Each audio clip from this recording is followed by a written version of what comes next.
Ni hao, I'm Elliot Allen. This week we're on one of the most delicious islands in the world, Taiwan. I often find the most fulfilling moments of travel are found at the intersection of culture and food. Few places fulfill this promise as well as Taiwan. Although I've explored this delicious island nation on my own, for this trip I've brought 3 celebrated North American chefs. And together we'll tour this beautiful country, meet its wonderful people, experience the culture, and of course, sample the cuisine. Join me as we taste Taiwan.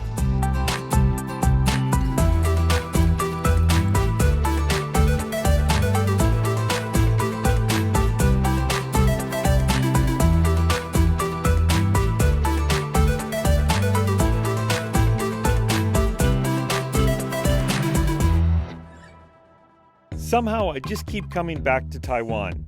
Maybe it's the kind nature of its people, or maybe it's just the nature itself. Whatever the reason, every time I return, I come back inspired. I've always tried to understand how one seems to taste the culture through Taiwan's distinctive foods. So, I decided to invite these 3 talented chefs to help make this interpretation, and to fulfill their own desire to create dishes to offer back at their restaurant. Let's meet the chefs. Chef Jarrett runs the Park Grill at the iconic Millennium Park, right in the middle of Chicago. I'm so excited to go to Taiwan. There's foods that I can't wait to taste. They have these things called night markets, and I've never experienced that before, so I'm stoked to see that. My good friend Chef Anthony is the executive chef at the Whisper Restaurant and Lounge, located in the trendy Grove area of LA. I'm looking forward to seeing what a melting pot of Asia looks like. Although Chef Stewart is a native Australian, he now makes his home in Toronto, overseeing 7 restaurants, including the newly opened Asian steakhouse, Now. I always look for new inspiration, so wherever I travel or wherever I go, I like to kind of bring something back with me. After a quick overnight flight from Los Angeles, we begin in the cosmopolitan city of Taipei, Taiwan's financial and cultural capital. It always seems busy with people visiting museums, parks, ancient temples, shopping, and of course, checking out the variety of restaurants available. So chefs, one of the best parts of Taiwan is seeing the tallest building in Asia. It's Taipei 101, and here it is.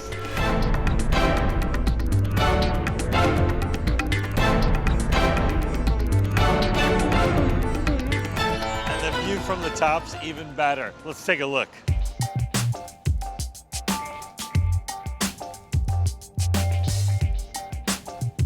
That was absolutely unbelievable. I think it was 89 the floors? elevator for me. I think it was 37 seconds. One of the reasons I love bringing people here to Taipei 101 is that it's such an iconic building. As much as you see a lot of the city and how densely populated it is, if you look just beyond it, you start to see the hills, and the beginning of the hills and the greenery. It's amazing. You can go from the city to nature in no matter of time.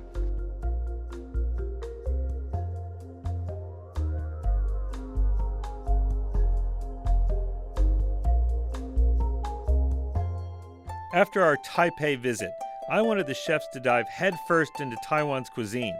So, we'll jump on the country's first-class high-speed rail and bullet south to Tainan to experience the famous Garden Night markets.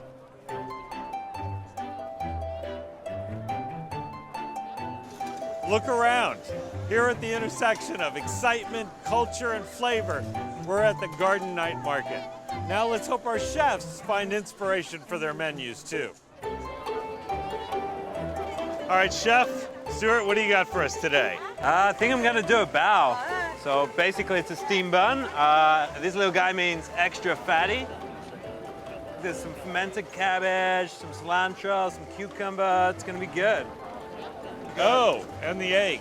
It's very Australian. It's got to get very Australian. All right, you take the first bite. Oh, that's fantastic. Amazing. Amazing. Thank you so much. Now I'm off to see what the other chefs have in store for us. Come along. All right, Chef, let's see what you've got for us today. Okay, so I've chosen coffin bread. The only place in Taiwan that you can get coffin bread is the Garden Night Market. So she's cutting open, not completely through it. She's basically making a cup. It literally looks exactly like a coffin in Taiwan. We have squid, we have chicken gizzards, we have a chicken veloute that's got like corn, carrots, peas, salt, pepper, based on chicken broth, and we have pork, right? Chef, I'm gonna let you take the first try. I'm in, man. And I'm gonna come in right after you. Awesome. So it's got its own container and it's edible. All right. I'm telling you, This it's the bomb. That's fantastic. I know, right? Thanks. You don't need any more. You've already had one. I'll take 4 more, please. Thank you so much. Let's see what the other chefs have found. Come on with us. All right, Chef, let's see what you've got for us today. I can see it, but I can smell it. What have you picked today? We're gonna try stinky tofu. Stinky tofu. I think so. You had to pick this, Had to. okay? I want to feel like a local. So is this the only place in the market that has this? Maybe, but I think I smelled it in other places too. It looks like they double fry it. Yeah, it looks like they just start it off, pull it out, and then what I'm noticing when they drop it a second time, it gets crispy on the outside. Oh, okay. So that's the special sauce Okay. and spicy. We like it spicy. Oh, of course. Why I wouldn't have my stinky tofu any other way. No, I'm gonna hold it and you go first, All right. and then I'll. Definitely stinky. So a little sauce, a little cabbage. A lot of stink. Oh man, this is seriously stinky. It's tasty. Come on now. All right, I'm trying. Wow. It's actually pretty good. Ah,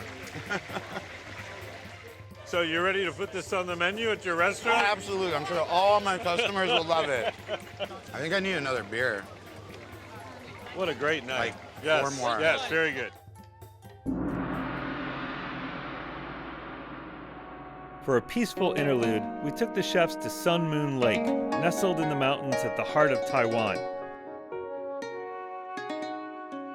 Just recently, CNN Travel has named the bike paths of Sun Moon Lake as one of the world's top 10 most breathtaking cycling routes in the world.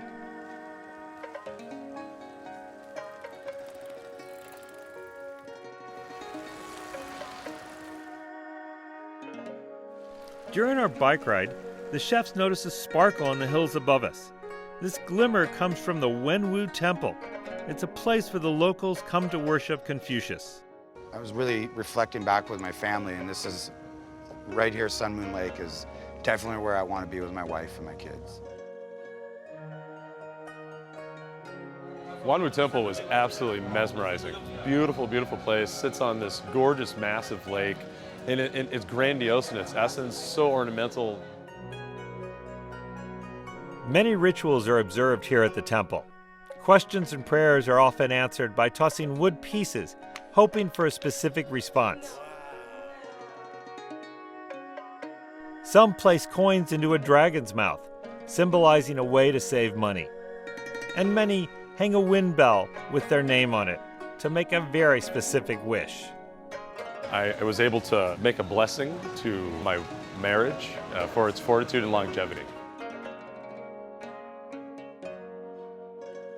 After exploring the fascinating Wenwu Temple and biking around the peaceful Sun Moon Lake, I'm sure the chefs have worked up an appetite. Luckily, we've arranged to have a 5-star dining experience at the beautiful Hotel Lalu, perched perfectly above the lake. While at Lalu, we experienced a master chef present us local ingredients, locally sourced herbs and vegetables, presented in its simplicity and its essence, appreciating nothing more than the ingredients themselves. Does it cook in this vessel? So this one, the ceramic casserole, retaining better heat for longer time. When you work in Toronto, you get food from all around the world. So when you're here, everything you see and eat is from here.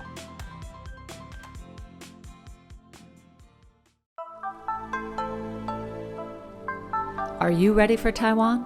If you want to taste Taiwan, visit gototaiwan.net today to to learn more about packages for tours around this beautiful island.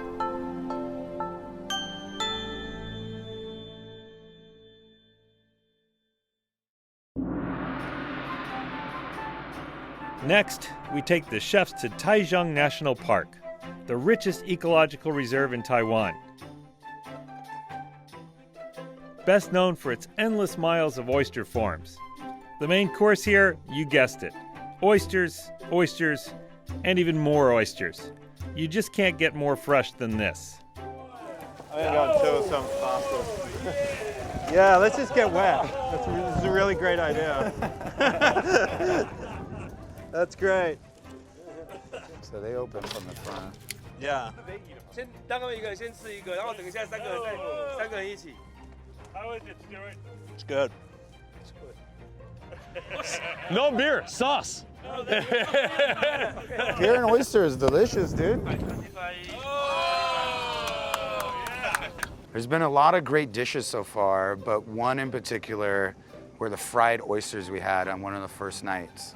One dish I noticed everyone at the table was really diving into, and I want to find a way to make that satisfying and bring that back to my restaurant. Cheers! Cheers! With bellies full of fresh oysters, we jump on a cruise to what the locals call the Green Tunnel, often known as the Amazon of Taiwan. It's a perfect way to slow down and reflect on our journey so far.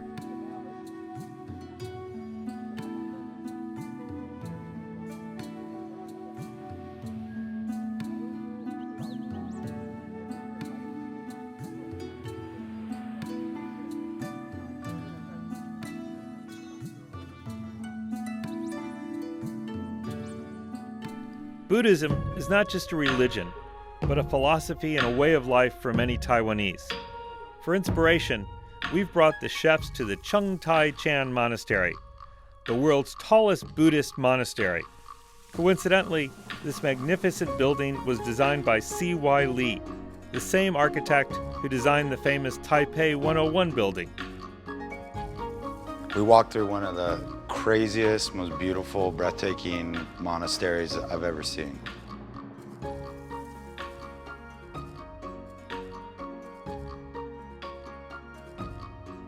It's really not the types of places I would choose to go to on my own, but I'm really, really happy I did. Every country has their own thing that kind of just blows your mind. So.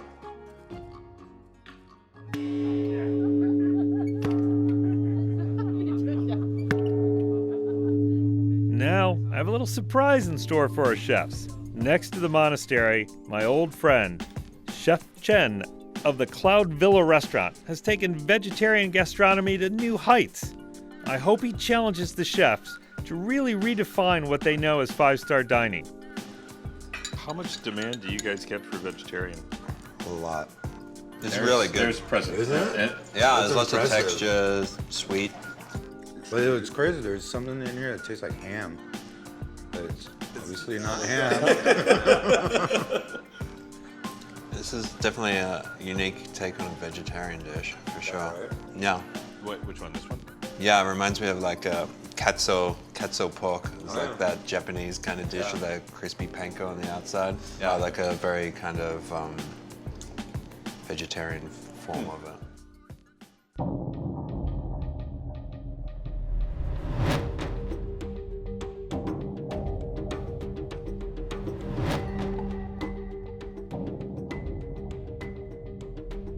We're just a couple hours outside of Taipei on the east coast of Taiwan. Today we're visiting a small Aboriginal village. Here we'll learn about the customs, the culture, and most importantly, we're going to learn how to cook. This should be a real education for the chefs.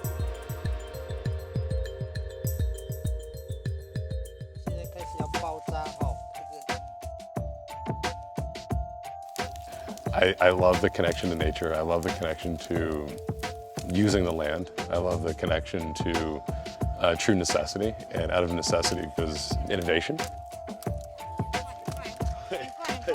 Faster.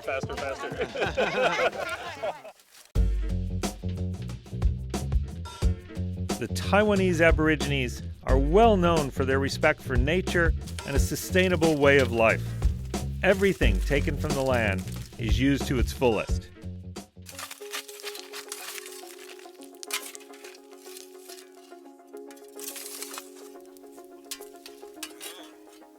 Don't forget the veggies. Well, gentlemen, you probably worked harder so far than you have in your kitchen after a 12-hour shift. But after 40 minutes, we're gonna see what comes out of your latest creation. As you can see, we've covered everything with the dirt, and that really holds the heat in. Now you can put your shovels down. This part of the exercise is over. We're gonna head over and learn how to make soup.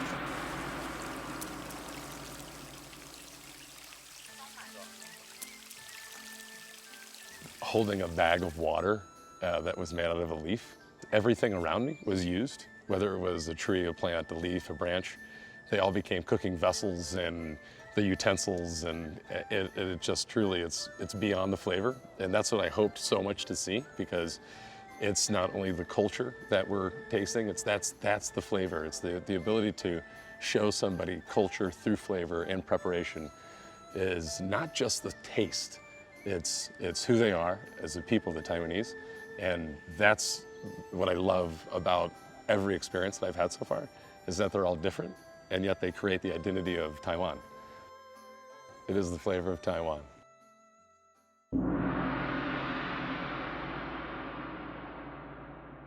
What really surprised me was how cooking techniques are born out of necessity. It's something that I think about quite a bit, and then to see it in real time and learn the techniques from people that needed to cook this way in however many years ago, and put it all together in a day and share that meal and connect with those people in that manner.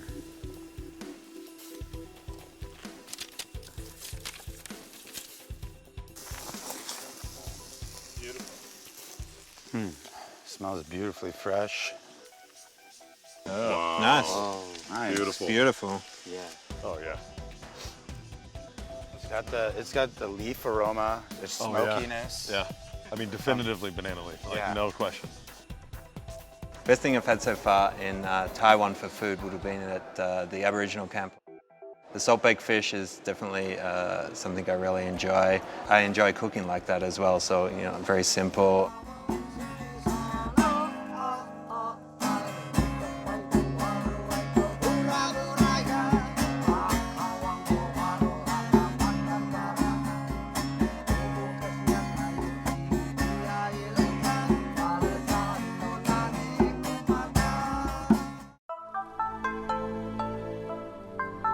Are you ready for Taiwan?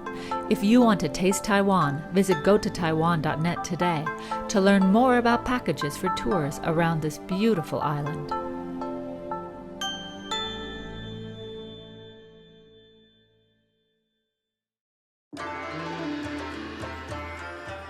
To explore the origins of contemporary Taiwanese cuisine and culture, we head to the classic gold mining town of Jufin, located in the northern mountains just outside of Taipei. Today, Jufin is a popular tourist destination.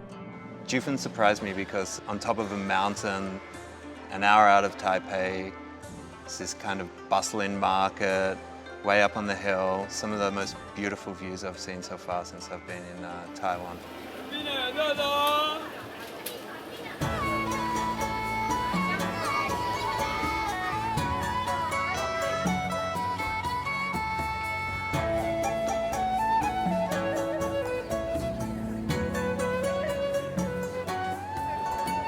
We're in Jufin here on Old Street. We've made our way up, a very busy place.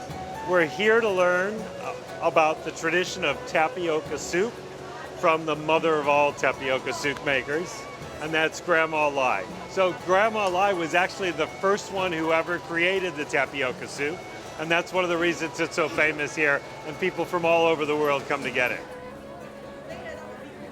All right, gentlemen, we'll see if your expertise translates into tapioca soup.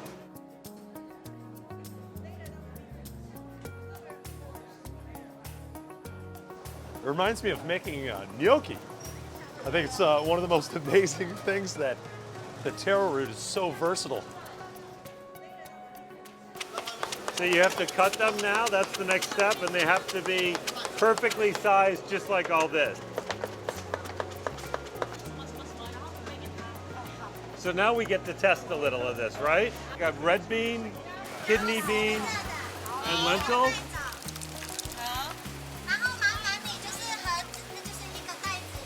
So depending on the weather, when it's hot out like today, they're gonna go for it with ice. In the winter, they wanna warm up with it. I got a green tea one. Good. I got a sweet potato one. And I love the balance of the sweet and hot with the texture of the protein and the legumes. The texture of the ice is throwing me off a little, but I think kind of once that kind of melts a little, it's gonna be fantastic. No, I love the multitude of flavors, getting a little bit of green tea, a little bit of that sweet potato, and then those beans, a nice little contrast. Going to Jufin, it was busy and, you know, bumping elbows and whatnot and trying a bunch of different foods and smelling different things.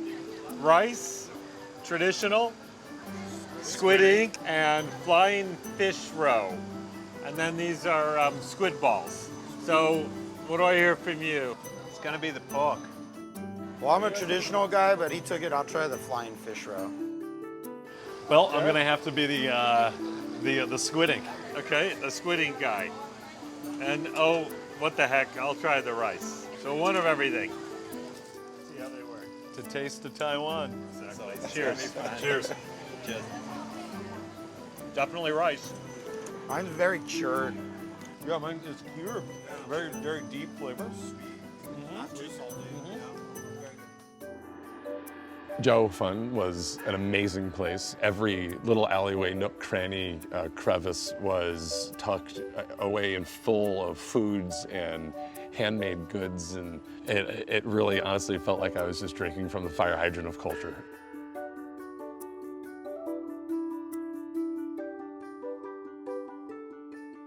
Every way I tell a chef not to cook an egg. Yeah. All right. I'm gonna wait for your reaction. 3 days cooking an egg and 5 spice and tea is delicious, gentlemen. It's nice and salty. It was really good. Very good. He wants every little bit. Perfect. Shishi. Thank you.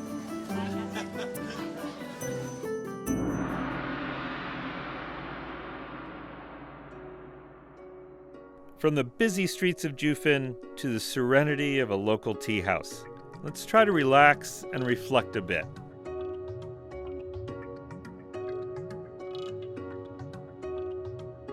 And then we go into the tea house, and it's like, boom, we're back into this reflective mode, and it's quiet and it's tranquil. Nice balance of busy metropolis and action, and then a moment to reflect.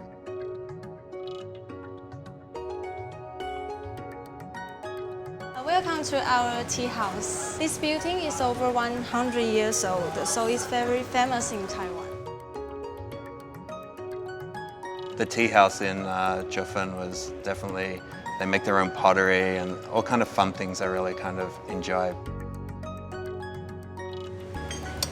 And today is our High Mountain Oolong tea. This tea ware is designed by our owner himself, so it's very special. This oolong tea tastes a little like green tea. It's very light oolong tea. You can smell a little flower fragrance. Okay, thank you. Thank you. Shishi. 谢谢. Cheers. Cheers.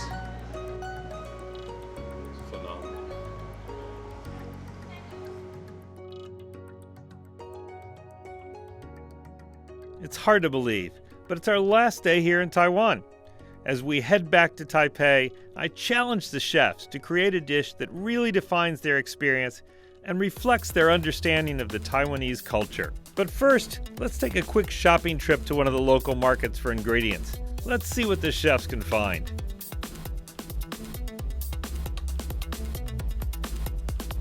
It's the most freshest seafood you've ever seen in your life. It's like a chef's dream. Oysters, chicken, and ink. Okay, oyster chicken and ink. Okay. Some of the freshest vegetables from the farms nearby. It's not grown for production, it's grown for food, and and to enjoy. Wow, wow.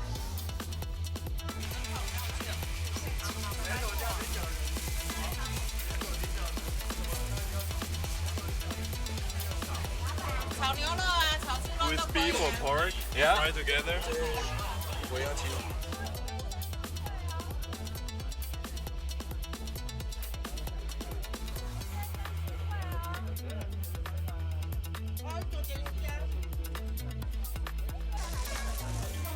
Show me. Last one. Oh, thank you. Bye. One of my favorite places in Taipei is the Landis Hotel. They've generously shared their kitchen with our chefs. Can these chefs create something that showcases the fusion of culture and food that reflects their time in Taiwan? I've invited Taiwanese master chef Kenny Liao to sample the dishes. Let's see what he thinks. What I'm about to prepare for you is boiling rockfish.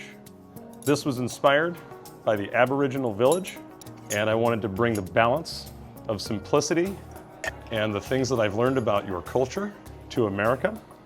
Oh, that's awesome. That's the smell is from the garden, but also the fish from the sea.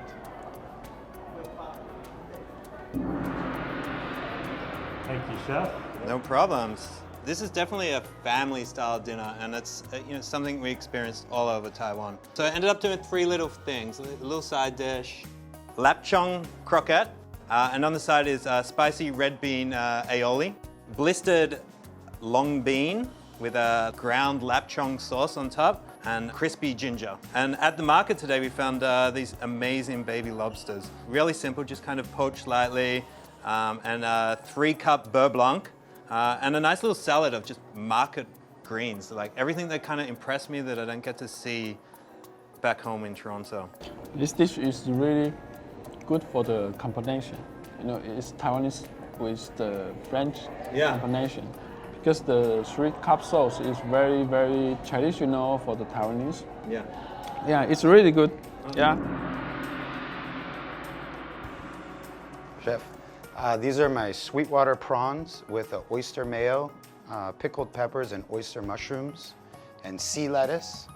And here we have our black chicken with 3-cup sauce, mountain yam puree, and charred leeks. Oh.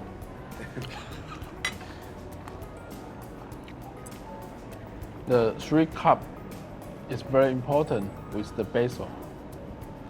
The flavor comes up. Great. Yeah, it's really good. Well, it looks like Chef Kenny has given all 3 chefs a thumbs up. I'm sure when they introduce their new dishes at their restaurants, they'll get that same approval.